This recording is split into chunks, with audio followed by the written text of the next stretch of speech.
Bonjour et bienvenue en tête-à-tête sur France 24. Notre invitée cette semaine est Simone Eyive Gbagbo. C'est l'ex-épouse de l'ancien président Laurent Gbagbo.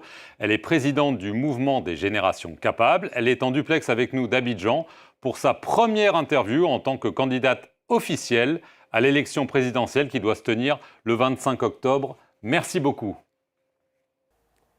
Bonjour à vous. Alors le 8 septembre, le Conseil constitutionnel a donc validé 5 candidatures pour cette élection présidentielle. Alors n'y figurent pas les chefs des deux principaux partis d'opposition, Laurent Gbagbo et Tidjane Thiam, ni même celui du Front populaire ivoirien, Pascal Affi-N'Guessan. Alors face au président sortant Alassane Ouattara, il y aura donc 4 candidats, dont vous.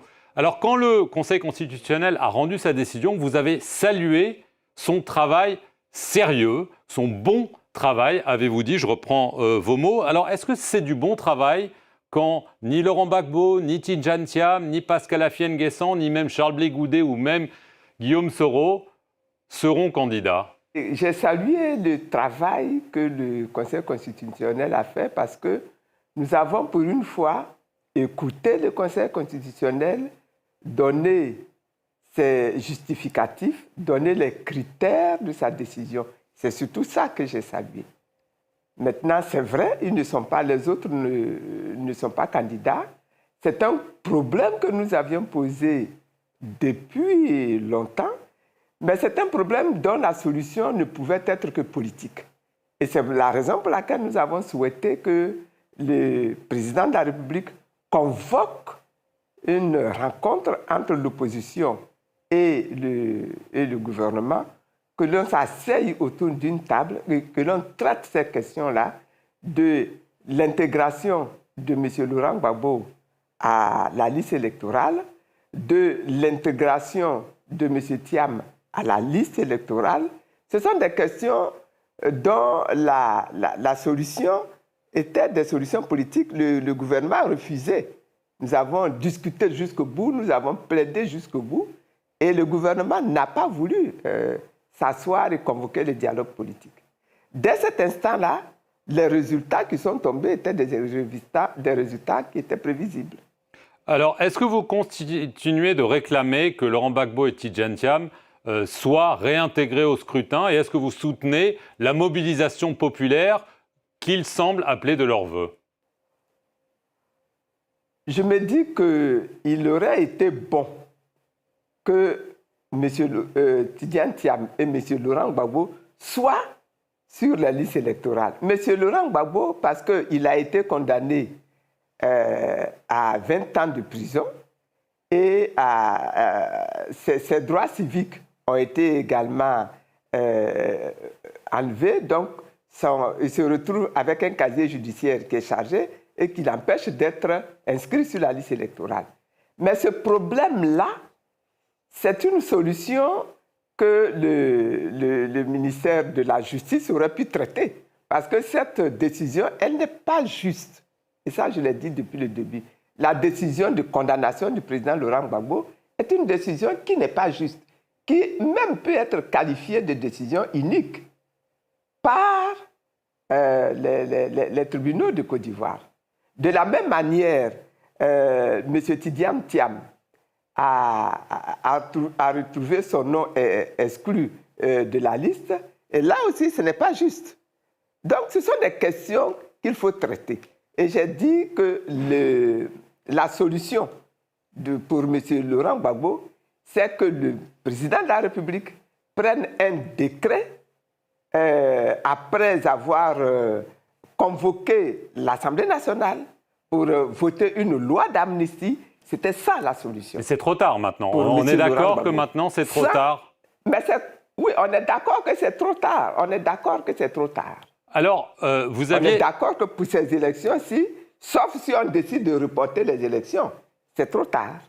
Alors, vous aviez lancé une plateforme commune de l'opposition il y a 6 mois environ, et elle demandait un dialogue, on en a parlé, mais aussi une révision de la liste électorale, la publication des résultats bureau par bureau, et aussi une refonte de la commission électorale indépendante. Rien de ça ne s'est passé. Malgré tout, vous êtes candidate, ça veut dire que vous êtes confiante que l'élection sera juste et transparente, Simone ? est-ce que l'élection sera juste et transparente? J'ai dit il faut mobiliser les électeurs pour qu'ils viennent aujourd'hui peser fortement sur ces élections-là. Je ne dis pas d'aller organiser des manifestations de rue. Ce n'est pas de ça que moi je parle. Je parle de la possibilité que les électeurs eux-mêmes, dans les bureaux de vote, non seulement qu'ils sortent nombreux voter, mais qu'également ils puissent, dans les bureaux de vote, faire le contrôle qu'il faut pour que les résultats qui sortiront des bureaux de vote soient ces résultats-là qui parviennent, n'est-ce pas, aux structures centrales et que les élections ne soient pas biaisées. Ça va être des élections difficiles. De toute façon, toutes les élections sont difficiles, mais celles-ci vont être encore plus difficiles pour la simple raison que nous n'avons obtenu aucune des réformes que nous avons souhaitées, nous n'avons obtenu la prise en compte d'aucune de ces réformes. Alors, justement, Tidjane Thiam... Tel que l'éléphant est couché, c'est comme ça qu'il faut le dépecer. L'éléphant est couché de cette façon-là, il faut le dépecer de cette façon. C'est difficile, mais il faut le faire. Alors, Tidjane Thiam, dont on a parlé, affirme que les Ivoiriens se retrouvent, je le cite, face à un véritable plébiscite organisé par le président sortant. On a donc l'impression que vous, notamment, parce que vous êtes connu, votre candidature est une sorte d'alibi démocratique pour Alassane Ouattara, que l'élection est jouée et que d'une certaine façon, vous lui servez d'alibi. Votre réponse? On va à des élections. Quand on va à des élections, on ne sait jamais quels vont être les résultats. Je ne crois pas que M. Alassane Ouattara lui-même sache aujourd'hui quels vont être les résultats. On va à des élections.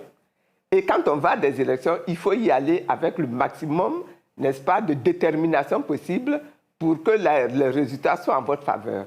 Moi, je ne pars pas vaincu et je n'accompagne personne à ces élections-là. Je vais moi-même, en tant que candidate, vous n'avez pas passé d'accord ces élections, même contre M. Thiam. Vous n'avez pas Je n'ai passé aucun accord pour l'instant avec personne. Mais vous n'avez pas passé d'accord avec le pouvoir pour accepter d'être candidate et donc de légitimer cette élection? Non.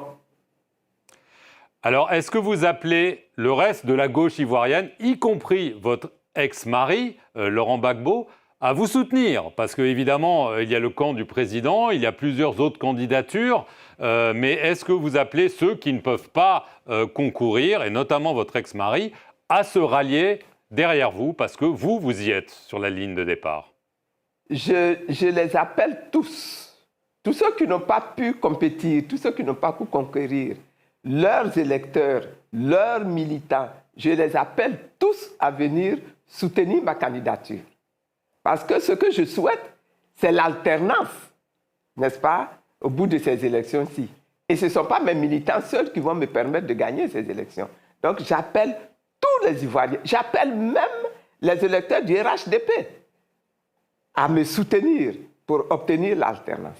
Est-ce que vous considérez que Alassane Ouattara a mal gouverné son pays? On sait que lui et son camp disent que la Côte d'Ivoire a retrouvé la croissance, la respectabilité, qu'elle est mieux gouvernée que par le passé, et notamment que sous Laurent Gbagbo. Est-ce que vous acceptez qu'en effet, du coup, ça en fait le favori clair de cette élection? Moi, je ne crois pas que la gouvernance de M. Alassane Ouattara soit sans problème, sans reproche. Je ne crois pas cela. Ceux qui disent cela, c'est ceux qui font la campagne pour M. Alassane Ouattara. Mais on aura à discuter de cela. Je ne crois pas du tout que la gouvernance de M. Alassane Ouattara s'en soit reproche. D'autre part, je dis que nous, aujourd'hui, là, dans l'opposition, nous avons refusé d'utiliser les armes qu'eux ont utilisées à l'époque pour ravir le pouvoir, pour arracher le pouvoir. Ça aussi, c'est quelque chose qu'il faut dire, qui fait partie de l'histoire de la Côte d'Ivoire. Aujourd'hui, on nous dit que le pays est en paix. Mais pourquoi est-ce que hier, le pays n'était pas en paix? Parce que des gens sont venus faire la guerre. Et le pays est en paix aujourd'hui, dit-on, parce que ceux qui sont dans l'opposition n'ont pas voulu emprunter le même chemin qu'eux. Ça, c'est une chose. La deuxième chose, c'est qu'aujourd'hui, nous subissons quand même beaucoup d'arrestations dans ce pays. Donc, ce sont des choses qu'il faut regarder, qu'il faut s'asseoir, qu'il faut examiner.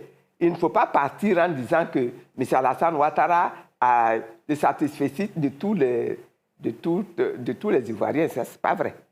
Alors, Ça, dernière question. Justement, vous avez parlé du passé, de la violence. Il suffit aussi de revenir à la dernière élection en 2020. Il y a eu des violences, au moins 80 morts, sans doute plus. Alors évidemment, à chaque élection en Côte d'Ivoire, se pose la question, en raison des tensions dont on a parlé au début de cette interview, est-ce que vous craignez que cela ne dérape à nouveau et qu'on ait des violences, voire des morts en Côte d'Ivoire? Moi, tout ce que je peux vous dire, c'est que j'espère que pour ces élections-ci, nous n'aurons pas des morts, nous n'aurons pas de violences, nous n'aurons pas des biens détruits. Je l'espère vraiment. Mais pour que nous y arrivions, il faut que chacun sache raison garder. Que ceux qui assurent la sécurité sans se comporter en agresseur et en partisan d'une des parties aux élections. Voilà un petit peu ce qu'il faudrait. Et que ceux qui ont beaucoup de ressentiment, et même quelquefois à juste titre, sachent également se retenir pour que, pour une fois dans ce pays, nous allions à des élections apaisées. La chose est possible.